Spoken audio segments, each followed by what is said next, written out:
मुझे मालूम है शैलजा जी को भी हराने की पूरी कोशिश करी गई, भरपूर कोशिश इन्होंने करी, वो वहां पर कामयाब नहीं हो पाए।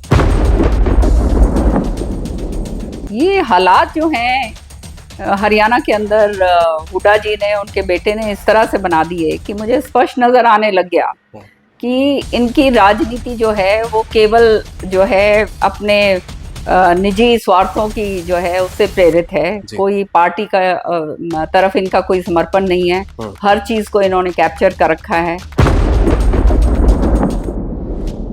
आपका मैम शुरू से ही दिल्ली के बड़े नेताओं के साथ नाम आपका लिया जाता रहा है। सज्जन कुमार है, जगदीश टाइटलर है और भी बहुत सारे नेता है। क्यों आपका नाम बार बार उछाला जाता रहा? सुरेंद्र जी की कैंपेनिंग पे श्रुति जो है शुरू से श्रुति ने करी है, तो श्रुति मेरे से ज्यादा लोगों के अंदर घुली मिली हुई है। और मेरा इलेक्शन जब होता है ये उल्टी हिसाब है जी जी। ये सारा कुछ श्रुति संभालती है। तो सारा जैसे सुरेंद्र जी चौधरी बंसीलाल जी का करा करते थे, इसी तरह से श्रुति ने सारा संभाला है। जितना मुखर होकर इन दिनों में किरण चौधरी भूपेंद्र हुड्डा और दीपेंद्र हुड्डा के खिलाफ बोल रही है, ऐसा कोई और नहीं बोल रहा। जैसे होता है लड़कों के लिए लड़कियां देखी जा रही हैं, तो उस समय सुरेंद्र जी की फिर इनकी तरफ से रिश्ता आया जी। मेरे पिताजी was not really much in favour because I was very young, बहुत छोटी थी मैं। पर चौधरी बंसीलाल जी का कहना ये था कि हमारी बेटी है और पढ़ेगी आगे, हम इसको रोकेंगे नहीं और जो है आप इसको हमें दीजिए। तो इस तरह से मेरी शादी हुई थी। दोस्तों नमस्कार, मैं हूं सुरेंद्र नैन और आज के हमारे पॉडकास्ट में बेहद खास मेहमान है, जाना पहचाना चेहरा है। और हरियाणा की राजनीति की बात करें तो तमाम लोग भली भांति इनसे परिचित हैं। अगर हरियाणा में लाल परिवार की बात की जाए तो चौधरी बंसीलाल का परिवार बहुत बड़ा परिवार, जिसकी सिर्फ ना हरियाणा में बाहर भी उनके जो है बहुत चाहने वाले चौधरी बंसीलाल जी के रहे हैं हमेशा ही। और अभी मेरे साथ किरण चौधरी जी हैं और किरण चौधरी जी की बात करें तो फिलहाल बीजेपी से राज्यसभा की सांसद हैं। और पहले की बात करें तो हरियाणा सरकार में मंत्री रही और उससे भी पहले की बात करें तो दिल्ली विधानसभा में जो है वो स्पीकर भी रही। और साथ साथ बात करें इनकी बेटी की श्रुति चौधरी जिन्होंने पहला विधानसभा का चुनाव लड़ा और वो तो शाम से विधायक बनी और हरियाणा सरकार में मंत्री है। किरण चौधरी की एक और बात, खास बात, इन्होंने जितने भी विधानसभा के चुनाव हरियाणा में लड़े तमाम के तमाम चुनाव इन्होंने जीते हैं। हालांकि राज्यसभा का 20-22 साल पहले का जो था मामला वो थोड़ा गड़बड़ हो गया था। और उनकी राजनीति की बात करें तो तमाम लोग जानते हैं दिल्ली से इन्होंने अपनी राजनीति की शुरुआत की थी। तो सारी की सारी बातें करेंगे बीजेपी को लेकर, कांग्रेस को लेकर और तमाम की तमाम राजनीति बातें करेंगे। मैम बहुत बहुत स्वागत है आपका। नमस्कार सुरेंद्र जी। जी मैम, बड़े लंबे समय बाद आपसे मुलाकात हो रही है जी। तो सबसे पहला सवाल तो यही कि बीजेपी में आप हैं, आपका परिवार, तो बीजेपी में आकर कैसे महसूस कर रही हैं आप? सुकून पूरी तरह से जी। आराम से जो है एक ऐसी पार्टी में आए हैं जो एक बहुत ही संगठित पार्टी है और जो काम में विश्वास रखते हैं। और मैं अपना शीर्ष नेतृत्व जो है उनका धन्यवाद करती हूँ कि उन्होंने मुझे मौका दिया और ऐसा मौका दिया कि जो है मैं देश हित के लिए जो है राज्यसभा के अंदर जो है काम कर सकूं। तो नेशनल लेवल के ऊपर मुझे लेकर गए हैं, तो इससे बढ़ के और क्या बात हो सकती है। आपने कहा कि बड़ा सुकून आपको है। हालांकि ऐसे बहुत सारे उदाहरण हैं मैम, जो अन्य दलों को छोड़कर बीजेपी में आए, वो अपने आप को एडजस्ट नहीं कर पाए, बहुत सारे छोड़कर भी चले गए, या फिर जो बीजेपी में है वो कहीं न कहीं घुटन महसूस कर रहे हैं। आप शायद इकलौता ऐसा उदाहरण है जो सुकून महसूस कर रही हैं, प्राउड फील कर रही है। मतलब खास वजह क्या है?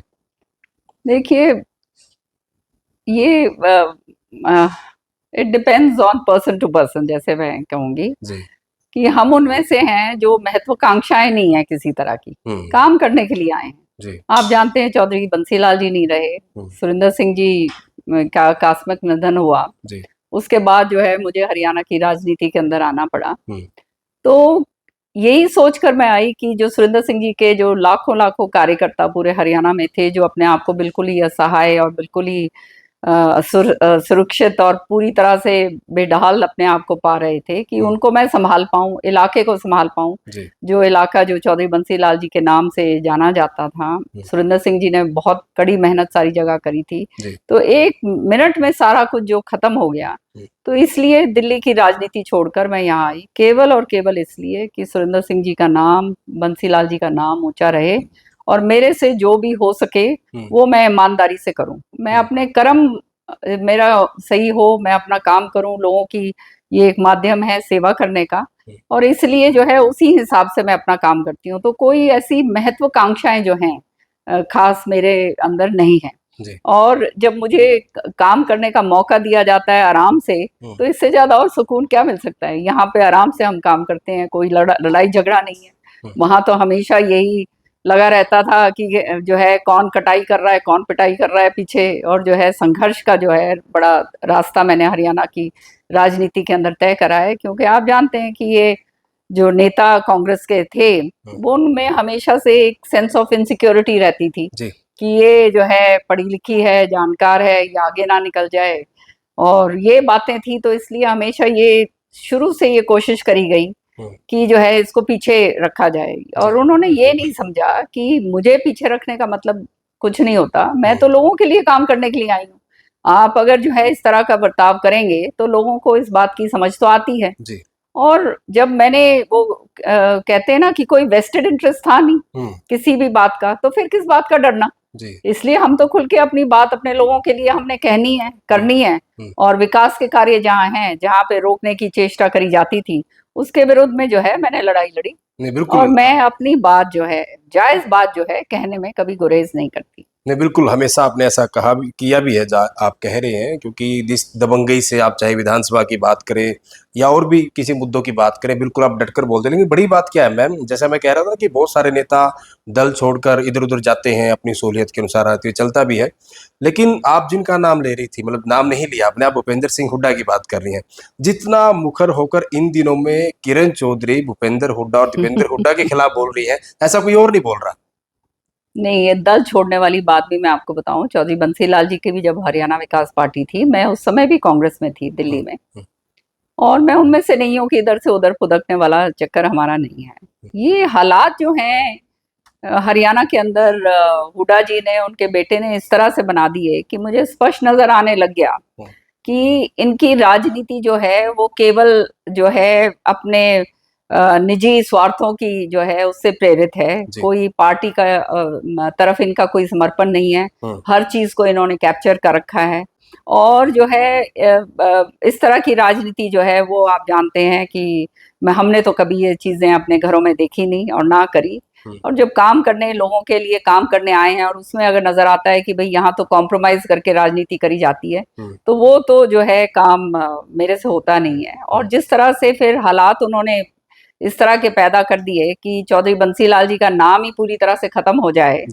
श्रुति जी की जो टिकट थी पार्लियामेंट की, उसको भी जो है ये जानते हुए कि वो जीतने वाली कैंडिडेट थी, एक ऐसा कैंडिडेट भेजा जानकर कि जो हारने वाला था। तो आप समझ सकते हो कि ये तो इनकी तो राजनीति जो है वो केवल सेटिंग की राजनीति है।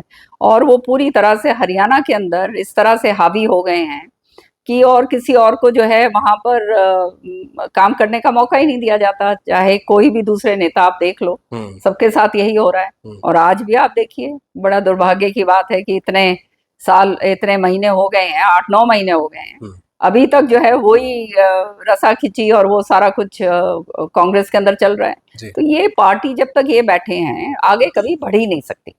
मैम, आप पहले दिल्ली की राजनीति करते थे, उसके बाद जो इंसिडेंट आपने बताया, आपको हरियाणा आना पड़ा, और जब भूपेंद्र सिंह हुड्डा मुख्यमंत्री बने थे, हालांकि आपने ही हवीपा को मर्ज करवाया था कांग्रेस में। लेकिन जो भी नेता उस वक्त भूपेंद्र सिंह हुड्डा के साथ थे, या फिर यूं कहें जिनका अहम योगदान था उनको मुख्यमंत्री तक बनवाने का, ऐसा आखिर क्या हुआ कि एक एक करके, मतलब मैं बड़े नेताओं की बात कर रहा हूँ, एक एक करके या तो किनारा कर गए, या अलग पार्टी में चले गए, या फिर अपने, अगर कांग्रेस में भी है तो वो शांत है। आखिर क्या वजह रही? वजह एक ही है, क्योंकि ये किसी और को बर्दाश्त कर ही नहीं सकते। जिस तरह से मैंने जिन हालातों के अंदर काम करा, वो केवल तब मैं कर पाई क्योंकि मैंने बड़े ईमानदारी से अपना सारा काम करा था, इसलिए ये मेरे ऊपर उंगली नहीं टेक पाए।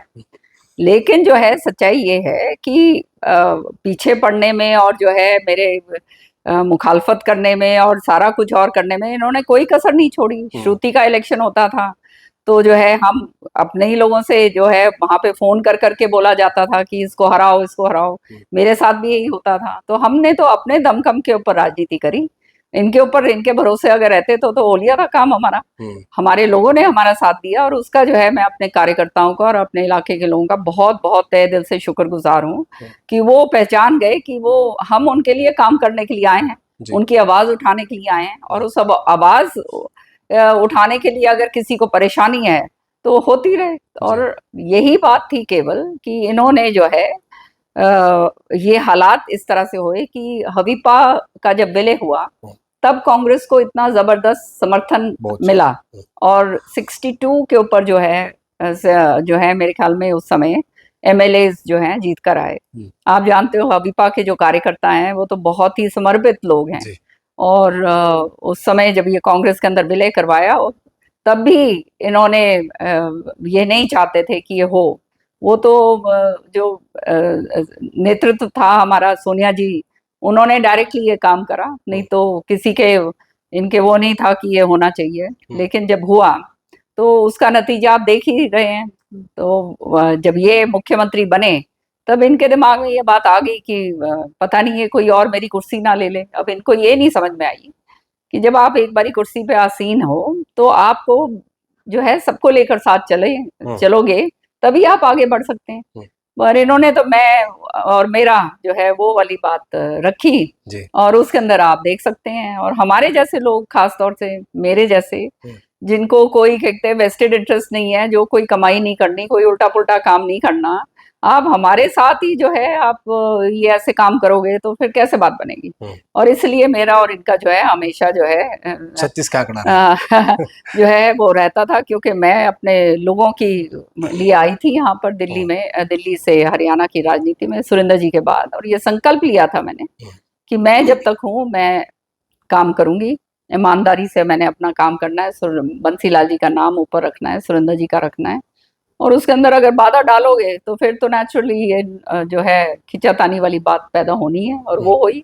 बिल्कुल। जब आप हरियाणा विधानसभा में सीएलपी लीडर थी तो अभी हालांकि आपके वो दोस्त भी हैं नैना चौटाला, पूर्व विधायक, उन्होंने भी एक कहीं अपने वक्तव्य में बोला कि भूपेंद्र सिंह हुड्डा अपने कांग्रेस के नेताओं को सरकार के खिलाफ बोलने से रोकते थे। उन्होंने आपका भी नाम कोट किया कि ये बोला जाता कि नहीं बोलना। ऐसा कुछ हरियाणा विधानसभा में होता था? क्योंकि अब तो आप दूसरे देखो, मैं जब सीएलपी लीडर थी मैंने बहुत ईमानदारी के साथ जो जनता के हित की जो बातें थी पूरे हरियाणा से जो आया करती थी उस चीज को मैं उठाती थी, और उसमें मैंने कभी गुरेज नहीं करा। और चाहे कोई मेरे को रोके या ना रोके, आप जानते हो मेरी नेचर, जो जायज बात है उसको कहने में कभी मैं रोकती नहीं हूँ। और मैं, भगवान पे विश्वास है मेरे को अपना, जो देखो जो होना है वो तो होना ही, इसलिए अपना कर्म करो ताकि आगे वाला जब रास्ता नापेंगे तो भगवान ये तो कहेगा कि अपना काम करके आए। बिल्कुल। अच्छा, जिस तरीके से राहुल गांधी कुछ दिन पहले चंडीगढ़ आए और 11-12 सालों से कांग्रेस का संगठन नहीं है, हालांकि जब तक आप कांग्रेस में थे तब भी बहुत सारे प्रयास होते थे कि संगठन बनाया जाए, बहुत सारे प्रदेश अध्यक्ष बदले, लेकिन स्थिति जो की त्यों रही। लेकिन राहुल गांधी जिस तरीके से नई कवायद शुरू कर रहे हैं कि वे जल्द संगठन बन जाएगा, आपको है उम्मीद ऐसा होगा? ये कोई नई कवायद नहीं है, ये हर साल, हर 5 साल में या उसमें होती है। बहुत बारी कोशिश करी सारों को बिठाने की, हम लोग बैठे भी, सारी बातें हुई, लेकिन ये बैठने से बात नहीं बनती है। जब आप सारा कुछ एक व्यक्ति के ऊपर जब आप छोड़ देते हो और वो पूरा हावी हो जाते हैं तो नेचुरली आप समझ सकते हो कि दूसरे फिर जो है वो असंतुष्ट रहेंगे। कांग्रेस का जो है जो स्ट्रेंथ जो थी वो स्ट्रेंथ ये थी कि जो नेता थे, चाहे उसमें हुड्डा जी हो उस समय, चाहे मैं हूँ, शैलजा जी हो, रणदीप, कोई भी, जितने भी हैं, सारे के सारे अपना वर्चस्व रखते थे, अपना जो है एरिया ऑफ उनका इन्फ्लुएंस सबका था, और सब इकट्ठा जब काम करते थे इलेक्शन के टाइम कांग्रेस जो है आया करती थी। लेकिन हुड्डा जी ने जब पहली बार जब ये मुख्यमंत्री बने 62 से आकर हम जो है 40 के ऊपर आके अटक गए। तो आप समझ सकते हो कि ये 5 साल में क्या काम करा होगा। सारा का सारा जो ये गुड़गांव के अंदर जो ये जमीनों का काम हुआ, ये जो उल्टे पुल्टे काम हुए, वो तो सबके सामने है, मुझे बोलने की जरूरत नहीं है जी। तो 44 पे आप आके जो है सिमट गए, और 44 से आके फिर आप 12 और 13 पर आ गए जी, बाद में। बिल्कुल। तो इसका मतलब ये है कि जनता ने पूरी तरह से आपको नकार दिया। इस बार भी जी। जब ये पूरी जगह रुका पड़ा हुआ था कि कांग्रेस आ रही है, कांग्रेस आ रही है, क्योंकि लहर नहीं थी, ये खाली दिखावा था। और जब लोगों ने देखा कि ये फिर से सामने आ रहे हैं तो ये तो हालात वही दोबारा से होंगे, तो फिर सारे लोग बैक मार गए। और ये देखो, इन्होंने जो इनकी जो राजनीति है हमेशा रही है, जो सेटिंग की राजनीति जिसको मैं कहती हूँ, कॉम्प्रोमाइज की राजनीति, वो नहीं चलती, लोगों के सामने बात आ जाती है। देखो, प्रजातंत्र के अंदर एक बहुत जरूरी होता है कि जो विपक्ष है वो भी मजबूत हो, क्योंकि मजबूत विपक्ष होगा तो सरकार भी अपने चौकन्नी रहती है। तो ये चीजें जो हैं, तभी प्रजातंत्र का जो है उसमें आगे विकास का कार्य और सारा कुछ होता है। लेकिन यहाँ तो वो काम है ही नहीं। जो बार बार मैं ये बात कहती आई हूँ कि खेत को बाढ़ ही खाएगी जी, तो फिर रह क्या गया। अच्छा, आपने और वो हालात कांग्रेस के अंदर इन्होंने करे। जैसे आपने बताया, मैम पूरा डिटेल से बताया कि हालात क्या रहे हैं कांग्रेस के और तमाम नेताओं को कैसे परेशान किया जाता है, आपने सारी की सारी बात बताई। आपकी बड़े अच्छे संबंध है कुमारी शैलजा से, उनका भी बयान आया चुनाव के बाद अभी कुछ दिन पहले कि मेरे साथ जो कुछ हुआ वो पूरा प्रदेश जानता है, लेकिन मैं उस वक्त नहीं बोली, अगर बोलती तो नुकसान होता। क्योंकि आप, मैंने कहा ना कि आपके बहुत अच्छे संबंध उनके साथ है, और एसआर के ग्रुप उस वक्त कहा जाता था, क्योंकि आप तमाम लोग पूरे हरियाणा में जब कहीं न कहीं लोगों से मिलते थे, माहौल बना रहे थे, तो लगता है आपको भी कि कुमारी शैलजा के साथ भी बहुत गलत हुआ? बिल्कुल, निश्चित तौर पे कुमारी शैलजा जी एक बहुत ही सुलझी हुई, बहुत ही ईमानदार और कर्मठ कार्यकर्ता जो हैं, नेता हैं। और आज से नहीं है, वो तो बहुत मतलब केंद्र के अंदर मंत्री रह चुकी हैं। हरियाणा प्रदेश का उन्होंने नेतृत्व करा हुआ है, पीसीसी प्रेसिडेंट, और फिर अलग अलग जगह पर प्रभारी रही हुई हैं। तो वो तो बहुत ही सुलझी हुई और बहुत ही एक्सपीरियंस्ड नेता हैं। और अपनी उसकी एकमात्र जो है उनके अंदर वो है, अपने जो उनकी जो समूह है, सो उनको भी दरकिनारे पूरी तरह से, उनके ही कारण, वो भी एक मेजर कारण थी जिसके कारण ये बने। एक तो सुरेंद्र सिंह जी थे, हाँ, एक ये शैलजा जी थी, ये सारे सबने मिलकर तो इनको मुख्यमंत्री बनाया था। बिल्कुल। तो इनको तो बल्कि सबको संभालना चाहिए था। इन्होंने तो आते ही सबके साथ जो है कटाई पटाई शुरू कर दी। आज जो है, तो जब ये हालात होते हैं तो जनता देखती है। अब जो है इन्होंने पूरी, मुझे मालूम है शैलजा जी को भी हराने की पूरी कोशिश करी गई, भरपूर कोशिश इन्होंने करी जी। वो वहां पर कामयाब नहीं हो पाए, जैसे हमारे ऊपर कामयाब नहीं हो पाते थे जी। तो ये जब अपने ही, वो कहते हैं ना, अपने ही लोगों को, जो मजबूत लोग हैं उनके साथ आप इस तरह से काम करोगे तो निश्चित तौर पे जो है उसका खामियाजा कभी ना कभी तो आपको भुगतना ही पड़ेगा। वो सामने इनके आ गया। अच्छा, क्योंकि मैं आपके गांधी परिवार की बात करूं, मैं या और बड़े कांग्रेस के बड़े नेताओं की बात करूं, आपके पूरे परिवार के बड़े अच्छे संबंध बहुत पुराने रहे हैं, और देखिए आप जैसे बड़े नेता का जाना तो वाकई में बड़ा तो था ही, तो क्या उन तमाम नेताओं की तरफ से उस वक्त कोई प्रयास किया गया था कि आपको? देखो, मेरा सोनिया जी के साथ बहुत पुराने संबंध हैं और मैं उनकी बहुत इज्जत करती हूँ, लेकिन हालात इस तरह से इन्होंने बना दिए कि अब आपको कई बातें ऐसी हैं जो नहीं यहाँ पे मैं बोल सकती, जो आपको कि जो शीर्ष नेतृत्व है वो भी विवश हो गया। आप समझते हैं? जी जी जी। और वो किस कारण विवश हो गया वो मुझे बोलने की जरूरत नहीं है। तो फिर जब ये हालात जब हो गए, और मैंने देखा कि हमारे मनोहर लाल जी जो हैं मुख्यमंत्री जी, उनके साथ जो है, जब मैं लीडर ऑफ द ऑपोजिशन थी और ये जो है मुख्यमंत्री थे, तो जो भी बात मैं कहा करती थी, क्योंकि जायज बात बोलती थी मैं हमेशा, कोई ऐसी वैसी बात तो मैंने करी नहीं, तो उस बात को बहुत सीरियसली लेकर और उस पर कार्रवाई होती थी। तो मैंने ये देखा, हमेशा ये देखा कि मनोहर लाल जी ऐसे व्यक्ति हैं जो काम करने में विश्वास रखते हैं, जिनको और कोई और कुछ है नहीं जी। और साथ की साथ जो है देश हित की बात हमेशा उन्होंने करी। तो मैं इस चीज से बड़ी इम्प्रेस्ड हुई कि भाई ये इस तरह के लोग जो हैं, जिन्होंने कोई वेस्टेड इंटरेस्ट नहीं है जी। अपनी वो जो है प्रदेश हित, देश हित की बात जहाँ करी जाती है, और देश के विकास की बात करी जाती है। मैं तो खुद एक फौजी परिवार से आती हूँ, तो इन चीजों को तो हमारे अंदर तो कूट कूट के जो है ये पेट्रियोटिज्म भरा हुआ है। हमने तो फौजी घराने के लोग हैं, तो आप समझ सकते हो, मेरे पिता ने तो खून दिया है इस देश के लिए। बिल्कुल।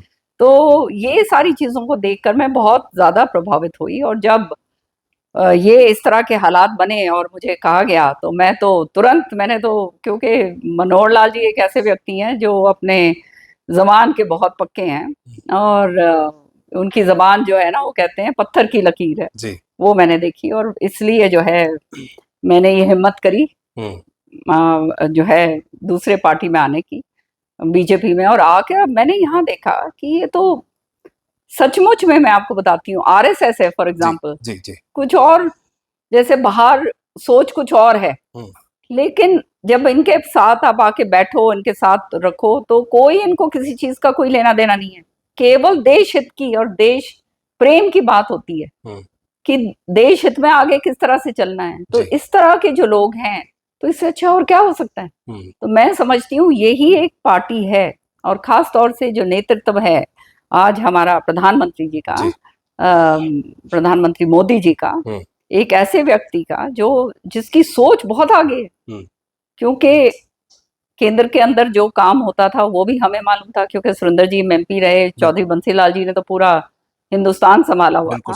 तो उसके बाद जो कार्रवाइयां जो हम देखते थे कि जो पॉलिसी पैरालिसिस पूरी तरह से हुआ था, उसको खत्म करके पूरी तरह से देश हित के लिए जो काम करे जा सकते हैं, जो कभी हिम्मत किसी और की नहीं हो सकती थी, वो काम मोदी जी ने जो है इस देश के अंदर करे हैं। तो नेचुरली जो है इस तरह का जब बात हो, और हम सारे भारतवासी हैं, अपने भारत को आगे लेकर जाना है, तो इससे अच्छी और क्या हो सकती है। आज देखिए ना, चौथी अर्थव्यवस्था बन गए हम जी। पूरे विश्व की, कितनी बड़ी बात है। और 2047 का जो सपना है विकसित भारत का, वो पूरा होने लग रहा है।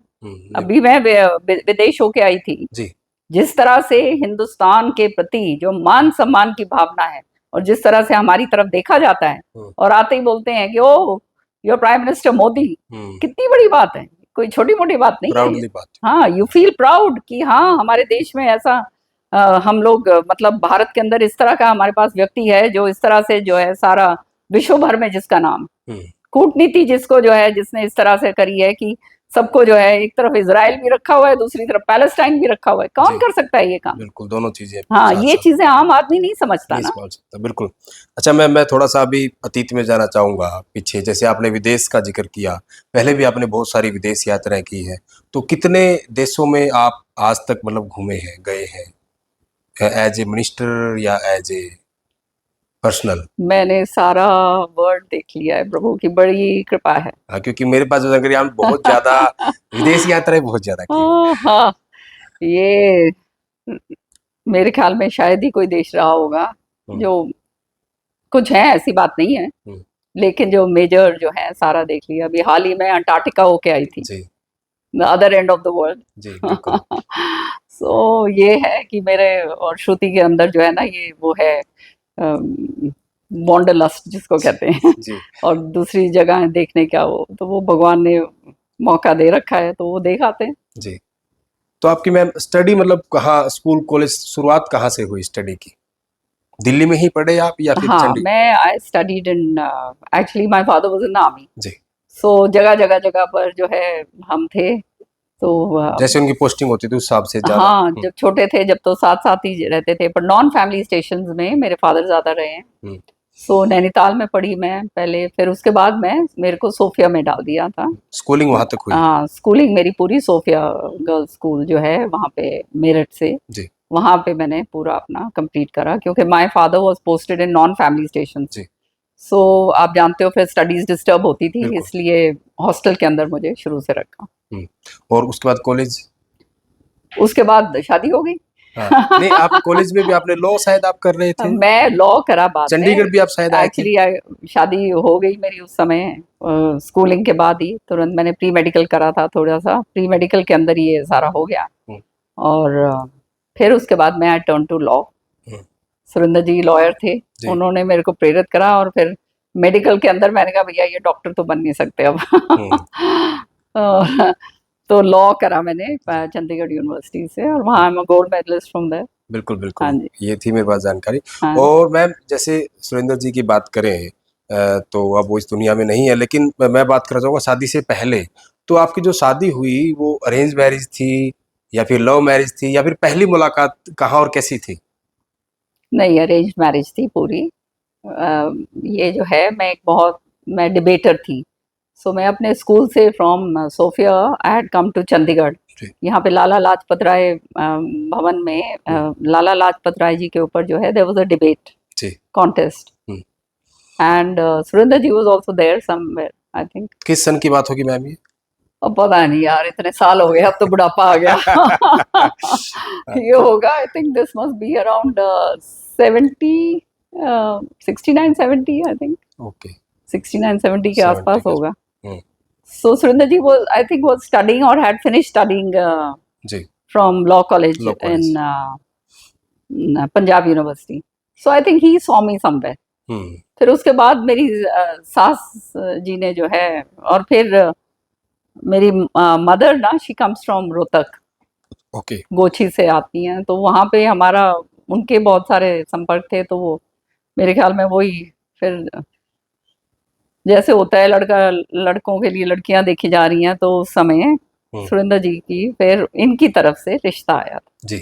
मेरे पिताजी was not really much in favour because I was very young, बहुत छोटी थी मैं। पर बिल्कुल। चौधरी बंसीलाल जी का कहना ये था कि हमारी बेटी है और पढ़ेगी आगे, हम इसको रोकेंगे नहीं, और जो है आप इसको हमें दीजिए। तो इस तरह से मेरी शादी हुई थी। जी। तो राजनीति में आप आई दिल्ली से, तो राजनीति में आने की वजह दिल्ली से? सुरेंद्र जी के आकस्मिक निधन जो हुआ, उसके बाद मुझे आना पड़ा यहाँ पर, क्योंकि पहले आप बहुत दिल्ली से विधायक बन चुके थे शायद? हाँ हाँ, विधायक, मैं डिप्टी हाँ, स्पीकर थी, भी। स्पीकर भी थी। हाँ। तो वहाँ पर अब सुरेंद्र सिंह जी के चले जाने के बाद फिर एक इस तरह से शून्य सा हो गया। सारे लोग फिर आने लग गए मेरे पास कि बहन जी आपने इधर नहीं आए तो फिर जो है ठीक नहीं होगा। बस ये देखकर फिर जो है, देखो सारा कुछ अपना करा कराया छोड़कर बिल्कुल एक नया संघर्ष की रास्ता, क्योंकि दिल्ली में तो ऐसा कुछ था ही नहीं मेरा। तो 15 साल की वहाँ पे से मैं काम कर रही थी। मैं general secretary all India medical महिला कांग्रेस। राजीव जी मुझे सीधा ही लेकर आए थे, और I was practising also in the Supreme Court. 10 साल मैंने प्रैक्टिस करा सुप्रीम कोर्ट में। एंड मेरा जो है, I had offices abroad, London में भी मेरा ऑफिस था। पर हालात ऐसे बने कि आना पड़ा।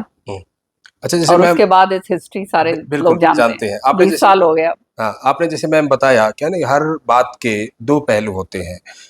बहुत सारे लोग जो आपके कार्यकर्ता समर्थक हैं वो आपको अलग नज़र से देखेंगे, और जो आपके विरोधी हैं वो कहीं ना कहीं अलग नज़र से देखेंगे। इस तरीके के आरोप भी आप पर लगते रहे हैं।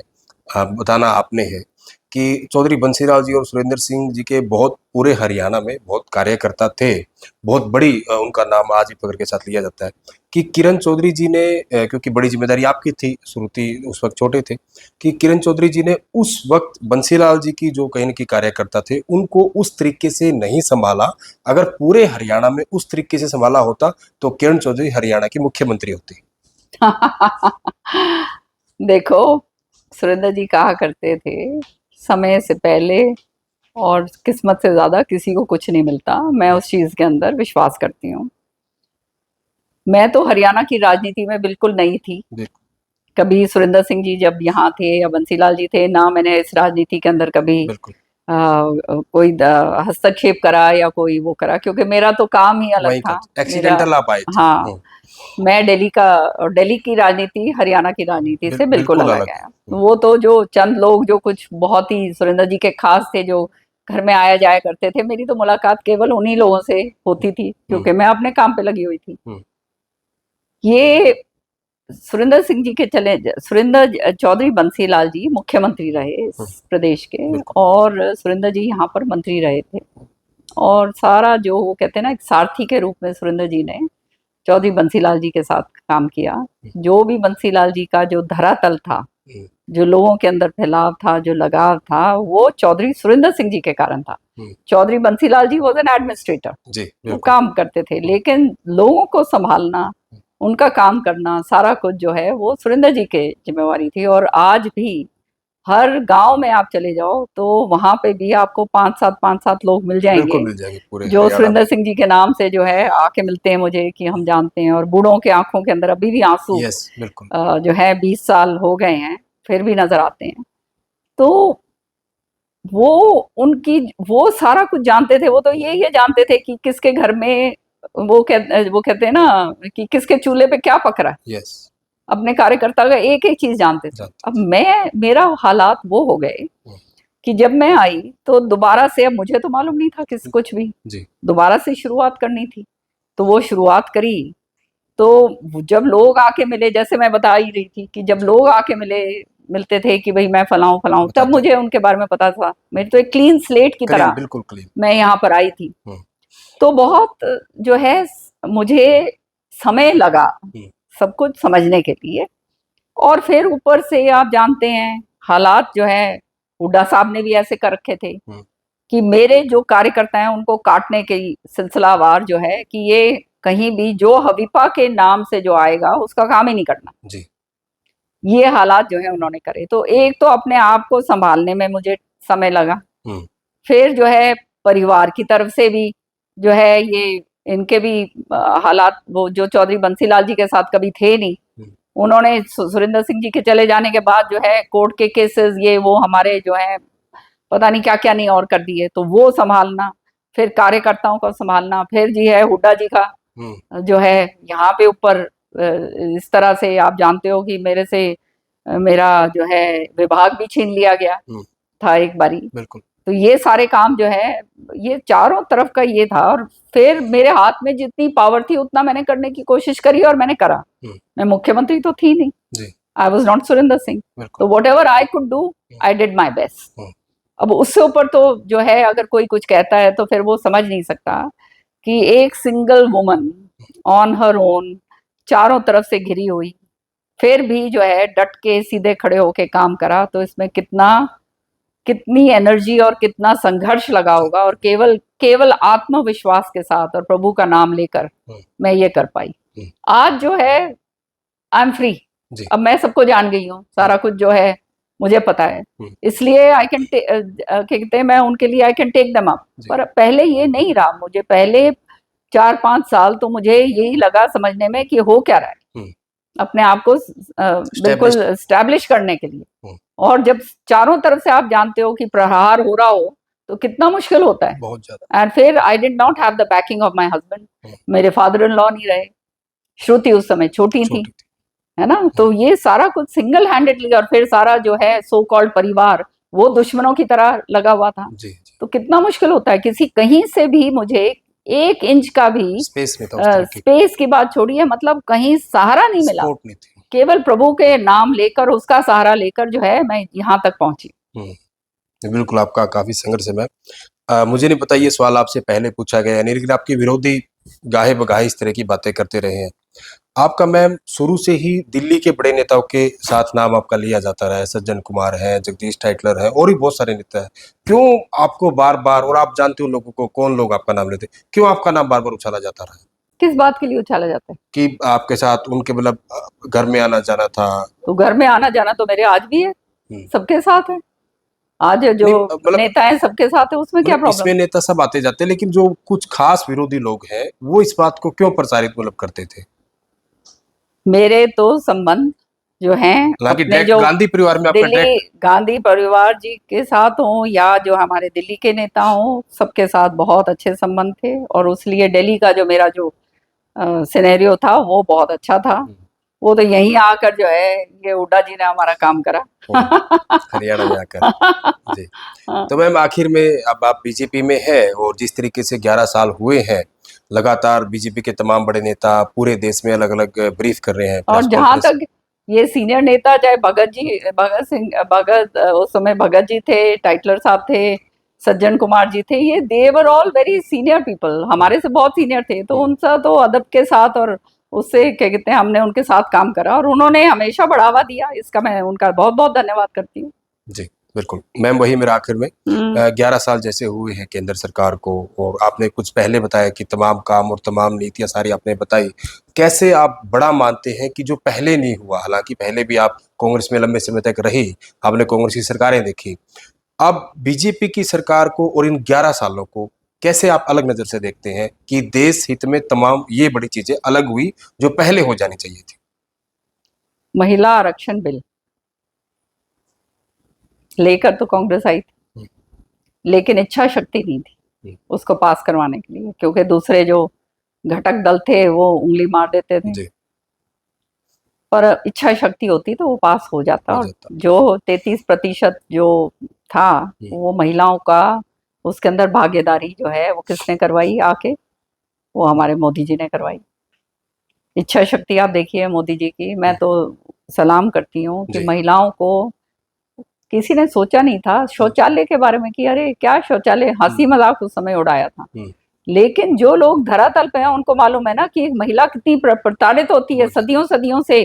शौच के लिए उसको जो है शाम का इंतजार करना पड़ता। यस, ये किसने सोचा? मोदी जी ने सोचा। जो है गैस का सिलेंडर जो है, ये तो मैं महिलाओं के बारे में बता रही हूँ आपको खाली। गैस का सिलेंडर के लिए मुझे मालूम है सुरेंद्र जी जब एमपी थे वो टोकन दिए जाते थे, तो टोकन आके ले जाते थे, मारामारी टोकनों की होती थी, और फिर ब्लैक मार्केट इतना था। आज जो है आपका, आप जाके जो है गैस का सिलेंडर सीधा जाके अपना आधार कार्ड दिखाओ और जो है आप लेके आ सकते हो। तो पूरी तरह से उस गैस को जो है धुआं मुक्त करा। ये किसके लिए करा? महिलाओं का तो होता है ना सारा, फेफड़ों के जो है बीमारियां और पता नहीं क्या क्या। किसने सोचा? मोदी जी ने सोचा। जो है ये गरीब परिवार जो है तोदिया तक जो है आखिरी छोर तक कि उसको उसका फायदा मिले, किसने सोचा?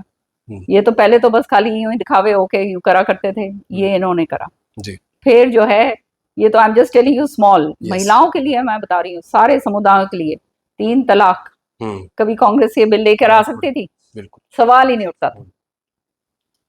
जो मुस्लिम बहनें हैं वो भी तो महिलाएं हैं, उनके साथ जो है 3 तलाक तलाक तलाक बोल के और उनको घर बिठा दिया जाया करता था। आज जो है वो जो है उन महिलाओं के साथ ये नहीं हो सकता। कितनी बड़ी बात। फिर जो है वक्फ बिल जो लेकर आए, इसके ऊपर मेरे को बोलने का मौका दिया इसमें राज्यसभा के अंदर, तो बहुत गहराई से मैंने इसका अध्ययन करा। आपने और सच्चाई ये है कि चंद लोगों के हाथों के अंदर सारी वक्फ की प्रॉपर्टी, वक्फ प्रॉपर्टी क्या होती है? जो अल्लाह के नाम दे दिया, जो चैरिटी के नाम पे दे दिया, वो प्रॉपर्टी के ऊपर कुंडली मारकर बैठे हुए थे और अपना फायदा उठा रहे थे। 70% जो है वो प्रॉपर्टी वॉज बीइंग अनयूज्ड। और जो है भोरा जो दूसरे मुस्लिम्स हैं पसंदा, और ये दूसरे तरह के जो गरीब मुस्लिम्स हैं, जो बिल्कुल लोअर तबका में आते हैं, जो महिलाएं हैं, उनके जो वजीफे हैं, जो हमारे नौजवान बच्चे हैं जो हैं मुस्लिम समुदाय के, वो पूरे दिए ही नहीं जा रहे थे, क्योंकि ये तो पर्सनल प्रॉपर्टीज बना बना कर बैठे हुए थे। आज जो है मोदी जी का जो ये सपना है विकसित भारत का, कि 2047 तक विकसित भारत तब होगा जब सारे समुदाय इकट्ठे आगे बढ़ेंगे। तो ये ट्रांसपेरेंसी लेकर आए हैं कि ये फायदा जो इतना इतना वक्फ प्रॉपर्टीज आज डिफेंस के बाद और रेलवे के बाद सबसे ज्यादा प्रॉपर्टी वक्फ की है, और डिफेंस और रेलवे तो सरकारी है, प्राइवेट प्रॉपर्टी जो है वो ये है। तो ये प्राइवेट प्रॉपर्टी का फायदा किसको होगा? कोई हिंदू को नहीं होगा, ये सारे मुसलमान, वो मुसलमान भाइयों को होगा जो वंचित रह गए थे। तो ये कौन लेकर आ सकता था? किसका? ये इच्छा शक्ति कांग्रेस के अंदर तो कभी नहीं थी, और ना वो कभी ला सकते थे। ये मोदी जी ने करा। फिर साथ के साथ धारा 370 आज जो है जम्मू एंड कश्मीर अभिन्न अंग बन गया। बिल्कुल, बहुत बड़ा फैसला था। कितना बड़ा फैसला, क्योंकि जो लंबित पड़ा था हमारे during from the time of our independence, और ये जो चलता आ रहा था सारा का सारा, उसको एक तरफ करा कि मतलब it is become part of our country. और इसी के कारण ये जो आतंकवादी, ये जो गतियां आपने देखी हैं इतनी जबरदस्त तरीके से हो रही हैं कि ये किस तरह से, क्योंकि हम इतना जबरदस्त अर्थव्यवस्था बनने जा रहे हैं पूरे विश्व की, इसको किस तरह से रोका जाए? तो अंदर की शक्तियां, बाहर की शक्तियों को तो मैं समझ सकती हूँ, वो तो हमारे वो हैं, एनिमीज हैं, हमारे वो हैं, दुश्मन हैं। लेकिन जो भीतर के अंदर जो है, अब ऑपरेशन सिंदूर करा, जिस तरह से जाकर उनको अंदर जाके मार के आए, मैं जानती हूँ ना, एक फौजी की बेटी हूँ मैं, मेरे को एक एक चीज का मालूम है, किस तरह से, कहाँ से, कौन से बेसिस से जा जाके मार के आए। अब वो क्वेश्चन आप कर रहे हैं, तो आप समझ सकते हैं ये देश हित की बात कर रहे हैं क्या? ये तो पाकिस्तान को मदद करने की बात कर रहे हैं। प्राउड होना चाहिए कि हाँ, हमारे पास एक ऐसा इतना सशक्त हमारे पास हमारी फौज है जो ये काम कर सकती है, और हमारा नेतृत्व है जो ये उनको खुली छूट दे सकता है। इसके अंदर हिम्मत चाहिए होती है, हर एक आदमी नहीं कर सकता ये। बिल्कुल बिल्कुल, आपने काफी बताया, अलग अलग विषयों में बताया। और आखिर में मैं आपकी बेटी श्रुति चौधरी जी की बात आपसे करना चाहूंगा, क्योंकि पहले वो एमपी रही, तब भी आपका आशीर्वाद था, और आपने उनको विधायक बनाकर मंत्री बनाया, तब भी आपका ही आशीर्वाद है। और बंसीलाल जी की विरासत को जो आगे बढ़ा रही है वो आपकी बेटी श्रुति चौधरी जी, उनके ऊपर बड़ी जिम्मेदारी है। लेकिन एज ए मंत्री कैसे आप उनको देखते हैं, उनके काम को, उनकी चीज़ों को? क्योंकि एक बड़ा, हालांकि चीज़ें पहले से थी राजनीति में, क्योंकि बड़े राजनीतिक परिवार से हैं, लेकिन फिर खुद जब करना पड़ रहा है तो किस तरीके का उनको आप देखती हैं? श्रुति जो है, बहुत छोटेपन से ही उसने जो है कैंपेनिंग शुरू कर दी थी। बेटी हमारी तो एक है। अब जब मेरी इलेक्शन होता था तो वो कैंपेनिंग के लिए मेरे आया करती थी।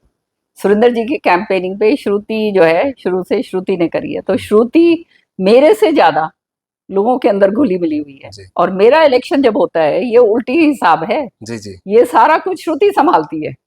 तो सारा जैसे सुरेंद्र जी चौधरी बंसीलाल जी का करा करते थे, इसी तरह से श्रुति ने सारा संभाला है। सो वो अपना जो है उसका रास्ता बड़ा क्लियर है, बहुत तय है उसका, बहुत प्रभु के अंदर विश्वास रखती है, और जो है उसका नाम लेके अपना काम करती है। और जो है अब जो उसको जिम्मेदारियां, जो नेतृत्व, जो बीजेपी नेतृत्व ने दी है, उसको पूरी पुरजोर तरीके से निभाएगी। अपना काम जो है उस करने में मेरे से ज्यादा वो सक्षम है, ये सब जानते हैं। जी बिल्कुल, और मेरे से ज्यादा सख्त भी है। सख्त भी है बिल्कुल। तो मैम, बड़ा अच्छा लगा, आपने बड़ा लंबा वक्त दिया, आपका बहुत बहुत शुक्रिया वक्त देने के लिए। तो चौधरी बंसीलाल जी का खून, सुरेंद्र सिंह जी का खून है उसमें। हाँ बिल्कुल है, तो कड़क तो होना ही था उनको, सख्त। जी जी जी, काम करने में कोई कोताही नहीं करती हो। नहीं बिल्कुल मैम।